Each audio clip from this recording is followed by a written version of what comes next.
Abraham Samad hari ini mendatangi KPK. Mau ngapain? Mau nostalgia.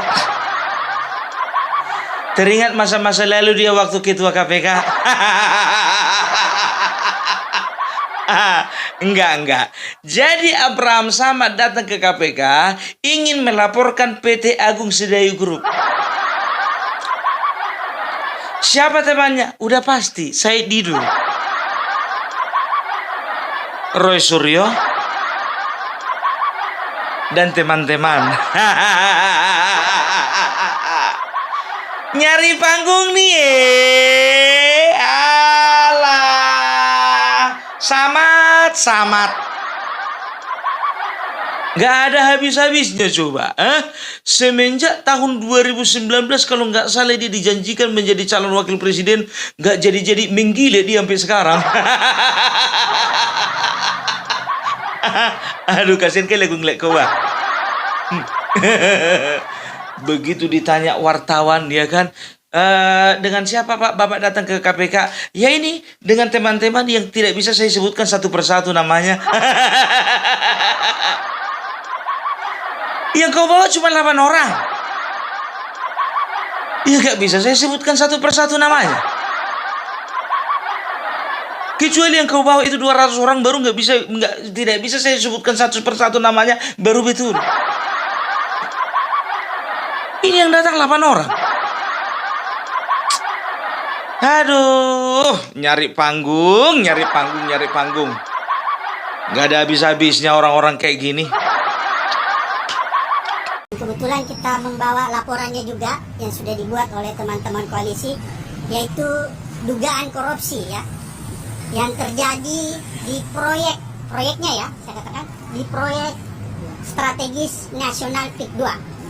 Jadi kita ingin KPK lebih konsentrasi ya, menelisik, melakukan investigasi terhadap proyek strategis nasional, karena kita melihat di dalamnya bahwa kuat dugaan telah terjadi tindak pidana korupsi di dalam penetapannya sebagai proyek strategis nasional. Karena KPK punya kewenangan untuk melakukan pemeriksaan terhadap penyelenggara negara, baik yang ada di tingkat daerah maupun yang ada di tingkat pusat. Karena kita bisa duga bahwa penetapan PIK menjadi PSN itu tidak terlepas dari praktek kong kali kong, praktek suap menyuap ya, dan lebih jauh kita bisa melihat bahwa di situ ada kerugian negara sebenarnya. Ada dugaan kuat terjadi suap menyuap gratifikasi di dalam penerbitan ya. Penerbitan sertifikat di atas laut ya, yang diduga kuat dilakukan oleh Agung Sedayu Group dan anak perusahaannya yang super cepat.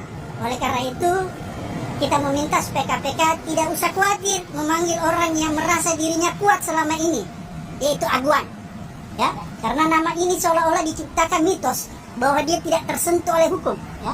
Oleh karena itu kita ingin mendorong KPK supaya orang ini segera diperiksa. Nggak boleh ada seseorang secara individu mengatur negara ini, tidak boleh ada seseorang secara individu mengatur presiden. Lagian begini, sedangkan kejaksaan pun sekarang masih meneliti, menelaah, dan menganalisa adakah tidak kasus PIK 2 ini merugikan keuangan negara. Dan mereka sedang mempelajari. Nggak perlu pun kau laporkan, kalau sudah ada waktunya, kalau sudah ada buktinya, biar kejaksaan yang turun tangan. Nampak kali kau itu sedang cari panggung, karena apa? Begitu nanti kejaksaan turun tangan, apalah kau bilang? Itu kan karena desakan kami.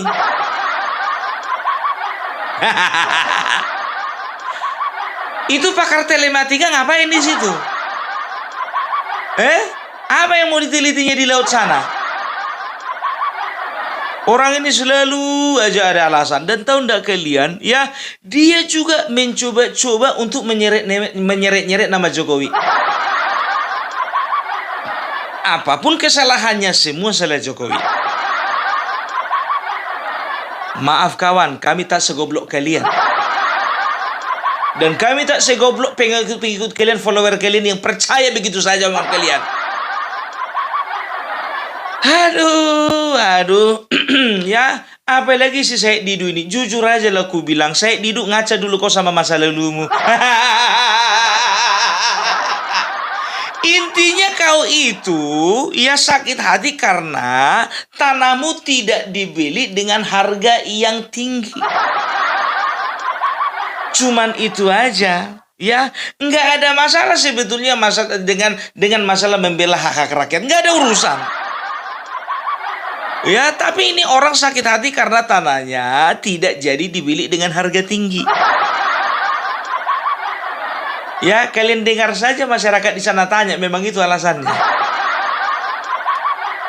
Ya, dia sok-sok pahlawan dia ya apa namanya? Dia berpendapat bahwasanya kalau nggak gara-gara saya viralkan, maka kasus pagar laut ini nggak bakalan kedengaran sampai ke ujung dunia.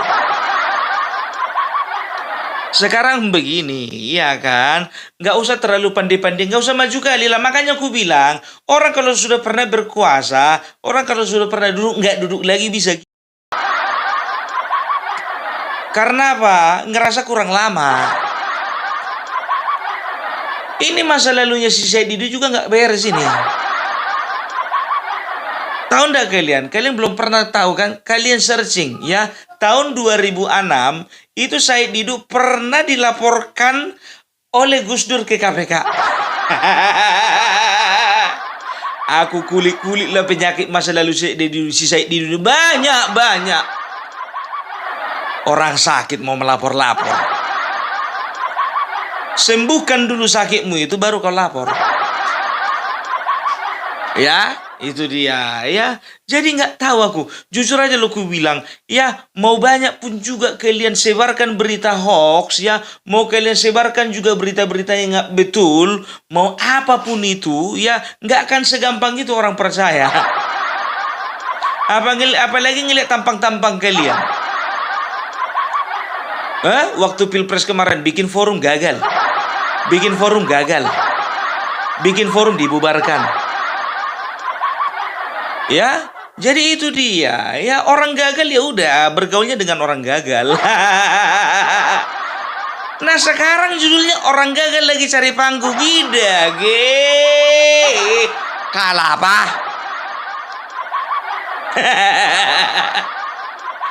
Ya, makanya aku bilang sama kayak kemarin informasi yang dikatakan rakyat di sini keberatan karena apa? Banyak mobil-mobil proyek, truk-truk proyek yang sudah membuat celaka orang banyak, puluhan orang mati kata. Sekarang begini, kalau memang ada puluhan mati, mana datanya? Tunjukkan dong ke publik. Dan rakyat di sini merasa dirugikan oleh karena penggusuran, mana datanya? Kalah pak. Lapet kau lapet. Aduh. Sekarang begini, biarkan KPK bekerja, biarkan juga Kejaksaan bekerja, biarkan Kementerian Kelautan bekerja, biarkan penyelidikan dilakukan juga oleh lembaga-lembaga atau kementerian-kementerian terkait. Nggak perlu kalian siapa? Dari kementerian mana? Dari lembaga apa? Dari badan apa? Sok repot. Kita melaporkan aguan. Karena aguan juga tahun 2016 ya itu dicekal oleh karena ada kasus korupsi. Aguan jangan semua sangkut paut sama Jokowi. Apa-apa salah Jokowi. Anjing tetangga hamil bunting mau kau disalahkan? Mau ndak kan? Aku beli sendal baru contohnya misalnya dari apa sendal keliling itu. Hilang contohnya mau kau disalahkan? Enggak kan? Banjir bandang contohnya di daerah Afrika Selatan sana mau kau disalahkan? Makanya aku bilang hati-hati kalau ngomong bikin malu aja kau. Kemarin tahu enggak kalian 3 bulan lalu pun juga bergerak orang ini melaporkan Jokowi dan keluarganya mendesak KPK untuk supaya memeriksa Jokowi dan KPK dan keluarganya. Sebodoh itu rupanya KPK.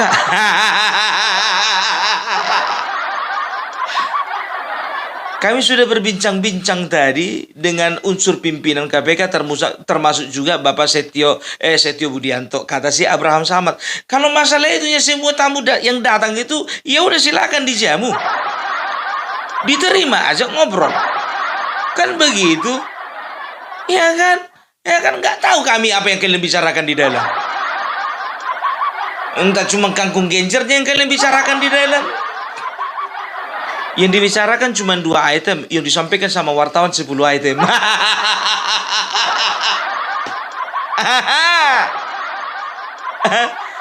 Ya seolah-olah ketua KPK mau mendengarkan mereka. Kalian itu ketua KPK itu yang lagi longgar aja itu. Dan juga kalian datangnya tiba-tiba tadi. Kalau tahu contohnya ada rencana kalian datang menghilang itu. Karena enak ngelihat kalian. Enak. Aduh, tukang cari panggung. Gak orasi dulu kalian. Syed Dido, kenapa kau gak pakai ikat kepala merah putih? Udah sehat kau? Nggak menggigil kau kemarin itu di laut berjam-jam? Nggak ada kepiting yang menjepit apamu itu? Pahanya aku bilang menjepit pahanya, bukan yang lain yang kalian apakan. Teriak-teriak zolim. Jak purut. Aduh, ya udahlah terserah kalian lah, kalau mau cari panggung carilah. Ya, dan aku pastikan panggung itu nggak akan kalian dapat. Nggak akan kalian dapat, nggak. Aduh, kita lihat aja biar tahu kalian ya. Begitu nongol ini di KPK, itu Refli Harun, Amin Rais semua itu bikin berita itu. Yakin, apalagi Refli Harun, konconya orang ini itu. Aduh, bikin masalah aja. Capek. Sebetulnya malas aku komentari orang ini, betul. Iya kan, orangnya itu lagi.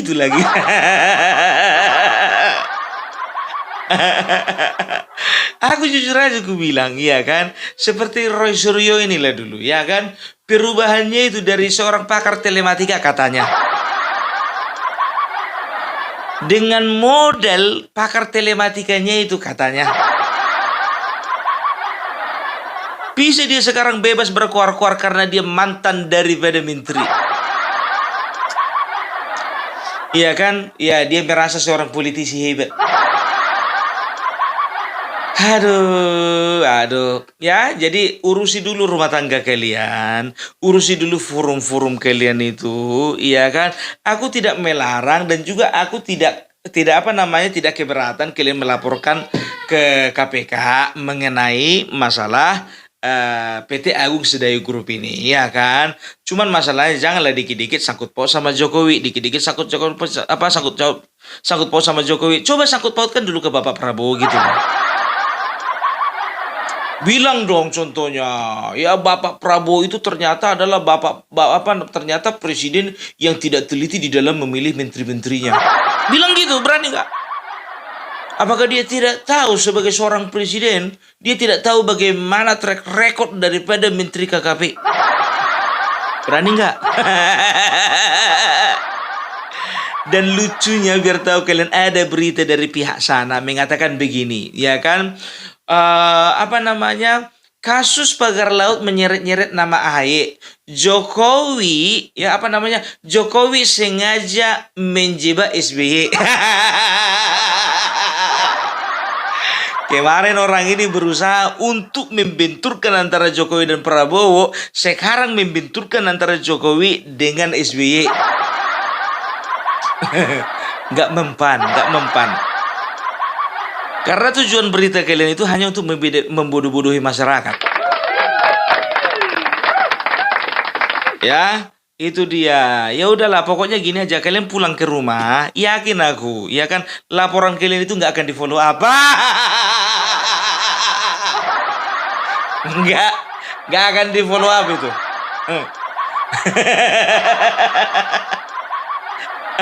Didiamkannya itu.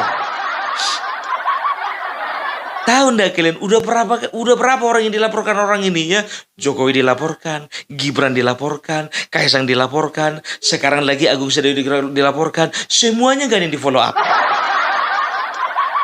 Nggak jerah orang ini. Nggak bosan. Tahu ndak kalian? Jujur sebetulnya orang ini pun tahu, ya kan, bahwasanya sebetulnya laporan mereka itu bakalan mentok. Masalahnya mereka perlu momen untuk cari panggung. Asik. Kalau nyari panggung itu di dangdut koplo sana, lawak naik panggung kau, goyang-goyang kau joget-joget situ kalian. Iya kan? Mau kali orang ini diajak si Abraham Samad ke sana. Yang kangennya itu sama gedung KPK. Cuman biar kelihatan lebih elegan, dibawalah kawan-kawannya pura-pura melaporkan. Yakin kalian, ku bilang sama kalian ya, tidak akan pernah direspon laporan orang-orang ini. Kalaupun contohnya memang betul ya, KPK nanti bertindak ya, ternyata ada kerugian negara ya setelah dipelajari oleh pihak kejaksaan ya dan juga beberapa kementerian, ya yakinlah kalian, bukan karena mereka. Tapi mereka akan berkoar-koar sana sini, bersuara mengatakan semua karena kami. Kami berjasa oleh karena kami sudah melaporkan ke KPK duluan. Ingat ya, di dalam sebuah lembaga negara ya ataupun juga organisasi-organisasi pemerintahan, ketika kita tidak punya jabatan, nggak ada gunanya. Mereka tidak memandang kau seperti kau waktu jadi ketua KPK. Mereka tidak memandang kau, Said Didu, ketika kau menjadi sekretaris Kementerian BUMN. Begitu juga mereka tidak memandangmu Suryo seperti kau waktu jadi menteri. Ya, tapi mungkin di depan kalian senyum-senyum, ya kan? Tapi di belakang kalian, ini lagi. Nah, coba di belakang sana. Kenapa? Karena jujur aja ku bilang, selama ini pun juga KPK mendapat tekanan dan juga serangan dari kalian. KPK kalian serang, sekarang kalian mau lapor. Orang pun juga punya jejak digital, ya kan, dilihat. Ininya yang menyerang KPK kemarin. Alah, udahlah, mau bikin laporan ke KPK, gas. Nggak usah diapakan, maju terus. Nggak usah kita dengarkan orang-orang yang seperti itu, kan begitu kan. Jadi udah jelas ya. Jadi Opung Parbelak ingin mengatakan bahwasanya ya, mereka bertindak bukan untuk kepentingan rakyat, tapi mereka bertindak untuk kepentingan diri sendiri. Intinya cari panggung.